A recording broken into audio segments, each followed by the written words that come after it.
berkenan istighfar. Subuh kemarin kita sudah membicarakan masalah infak. Infak yang kita berikan itu ada pengampunan Allah SWT. Jadi di dalam ayat 271 bahwa Allah menjanjikan wa yukaffiru ankum min sayyi'atihim. Dia akan menutup, menghapus dari kalian sebagian dari kesalahan-kesalahan berkenaan dengan infak. Dan ayat ini tidak berulang-ulang lagi mengenai pengampunan. Padahal ini menurut cara-cara infak ini termasuk yang dasar. Seperti Allah tuh memberi petunjuk, ya. Di dalam surah Yunus ayat nomor 9 bahwa Allah tuh memberi petunjuk, yahdihim rabbihim, ya, biimani, karena keimanan, ya. Petunjuk itu diberikan karena iman, ya. Iman itu bisa meningkat, menguat. Nah, dalam janji-janji Allah kemudian di dalam memberi petunjuk tidak lagi menyinggung iman. Itu harus kita ingat, ya. Begitu juga di dalam infak, ya. Maka akan kita temukan di ayat-ayat lain tidak disinggung lagi bahwa Allah itu akan memberikan pengampunan, kecuali yang nanti yang besar, ya, di dalam surah At-Taghabun kalau salah, ya, qardhan hasanah, yaitu pinjaman kepada Allah itu akan diberi pengampunan. Itu jadi kita harus pelihara pengertian itu, ya, bahwa Allah akan memberi pengampunan kepada kita, ya, tanpa kita ucapkan. Jadi otomatis, ya.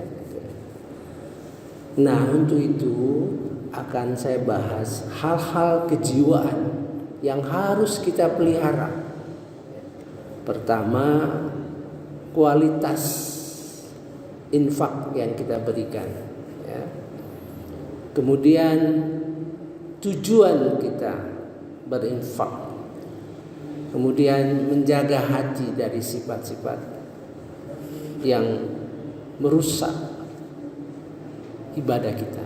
Mari kita lihat, ya. Jadi harus dicamkan kembali, infak itu merupakan kantong besar dari seluruh pengeluaran kita. Ada yang wajib, ada yang sunat, ada yang boleh, ya. Jadi termasuk infak itu untuk membelajahi keluarga.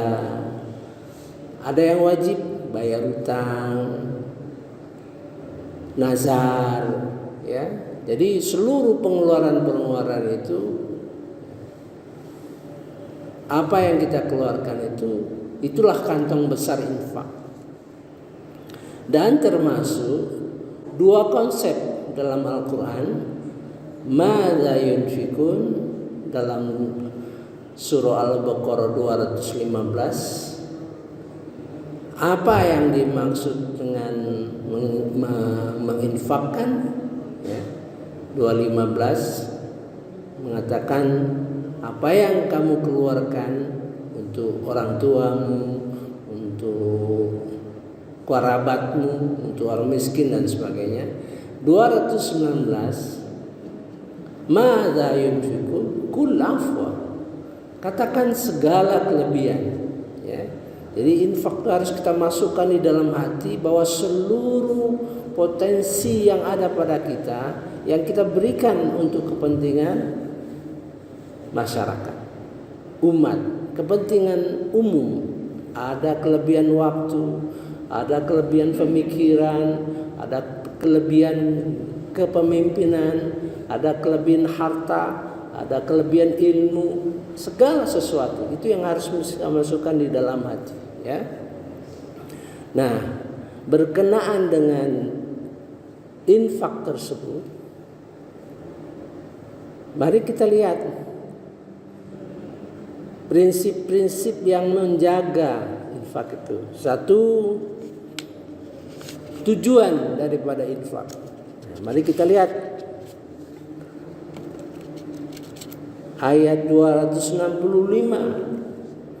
A'udzubillahi minasyaitonirrajim. Bismillahirrahmanirrahim. Dan perumpamaan orang yang menginfakkan hartanya untuk mencari ridho Allah. Satu, ya, untuk mencari ridho Allah dan untuk memperteguh jiwa mereka. Jadi untuk memperteguh jiwa, untuk mencari keridhoan, dua itu yang harus dipelihara. Ya, menunjukkan dia seorang muslim yang baik, ya. Seperti sebuah kebun yang terletak di dataran tinggi yang disiram oleh hujan lebat, maka kebun itu menghasilkan buah-buahan 2 kali lipat. Jika hujan lebat tidak menyiraminya, maka embun pun memadai, ya. Tidak menyiramnya, maka embun pun memadai. Artinya bisa diairi dengan embun. Ya, saking infak itu sangat penting, ya, bagi perjuangan.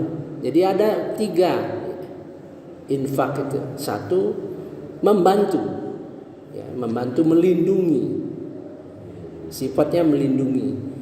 Keempat, mengembangkan pendidikan dan sebagainya. Ketiga, merupakan perlawanan, ya, merupakan jihad. Ada 3 yang kita resapi. Jadi begitu kita menginfakkan harta kita, ingatlah itu, ya.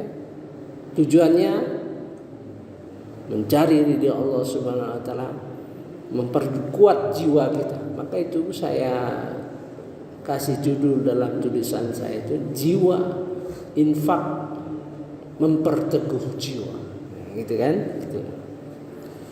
Mari kita baca. A'udzubillahi minasyaitonirrajim. Bismillahirrahmanirrahim.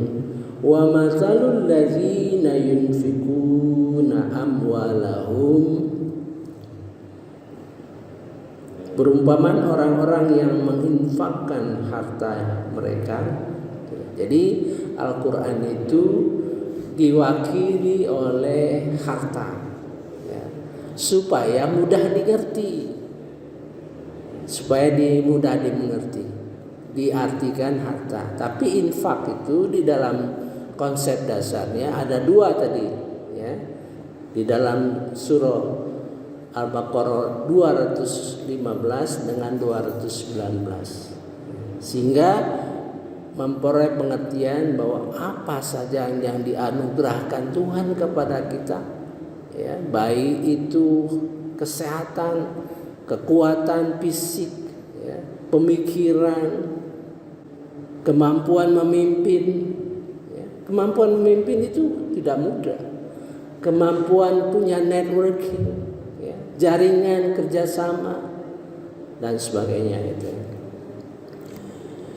Ibtigha'a mardatillah, satu, mencari keridhaan Allah Subhanahu wa taala, wa tasbitan min anfusihim, ya, menguatkan jiwa. Jadi kalau kita memberikan infak itu misalnya besar, seperti pada masa Rasulullah itu menghadapi perang, ya, Utsman sekian, Abu Bakar sekian, ya, memberikan hartanya, itu menunjukkan dalam dirinya, ya, untuk memperteguh jiwa mereka dan menunjukkan bahwa dia orang Islam. Nah, gitu ya. Itu Itu dua yang menjadi tujuan kita. Kemudian 267, kita lanjutkan 267. Maka yang kita berikan itu yang baik-baik. Ya. Misalnya kita punya komputer, ya janganlah komputer yang di rumah kita yang nggak dipakai ditaruh di masjid, misalnya gitu. Di rumah kita punya komputer yang sudah tahunan, katakanlah, kita berikan kepada masjid. Seharusnya belikan yang baru untuk masjid supaya dia bisa mengembangkan kebutuhan dia terhadap teknologi. Ya, itu. Ini terus terang saja, kita punya komputer di rumah nggak dipakai, baru ke masjid. Seharusnya kita belikan yang baru, ya, di masjid itu. Jangan kita berikan yang sudah kita pakai, yang sudah out of date lah, gitu ya. Contoh saja, karena risikonya besar, ya, risikonya besar, ya. Di surah Al-Imran ayat 92, kamu tidak akan memperoleh kebajikan sebelum menginfakkan sebagian harta kamu yang kamu cintai, yang kamu sukai, dan apapun yang kamu infakkan tentang hal itu, sungguh Allah Maha mengetahui. Jadi kalau kita menginfakkan sesuatu, ya, sesuatu yang baik, itu sudah pahala.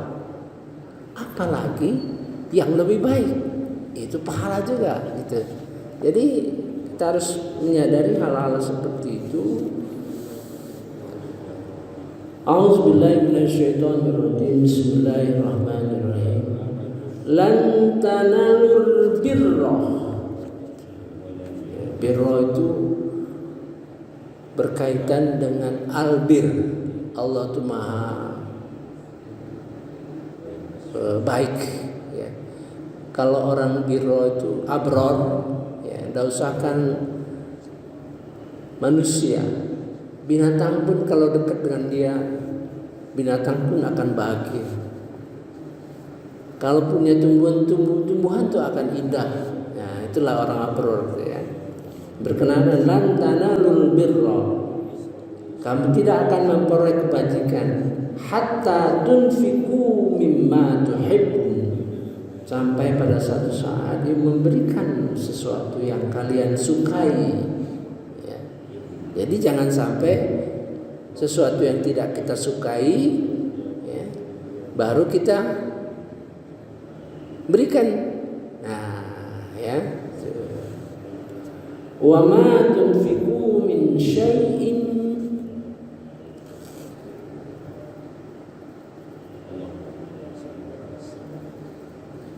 dan apapun yang kamu infakkan, ya, fa innallaha bihi alim, sesungguhnya Allah tahu, ya.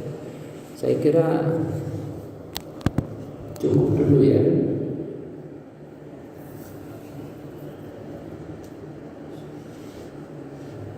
Cukuplah kita melihat bagaimana pentingnya kita pelihara, jaga, karena berkenaan dengan pengampunan Allah Subhanahu wa taala.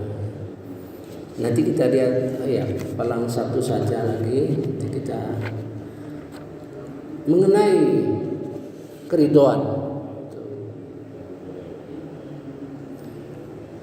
Keridhaan itu jangan menurut standar kita.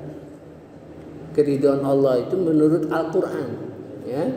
Di dalam surah Al-Maidah ayat 16. Dan dengan kitab itulah Allah memberi petunjuk kepada orang yang mengikuti keridhaannya. Jadi kalau ingin mendapat ridho dari Allah, kita ikuti petunjuk Al-Quran itu. Nah, gitu ya. Dengan kitab itulah Allah memberi petunjuk kepada yang mengikuti keridhoannya ke jalan keselamatan, dan dengan kitab itu pula Allah mengeluarkan orang itu dari gelap gulita kepada cahaya dan izinnya, dan menunjukkan jalan yang lurus. Saya kira cukup ya. Mudah-mudahan semakin meresap di dalam hati kita betapa pentingnya infak dan memelihara hal-hal yang berkaitan dengan infak, karena infak itu ada pengampunan dari Allah Subhanahu wa taala. Artinya pengampunan Allah Subhanahu wa taala otomatis kalau kita menginfakkan, otomatis ya. Dan itu akan terbawa ke ayat-ayat lainnya. Subhanakallahumma wa bihamdika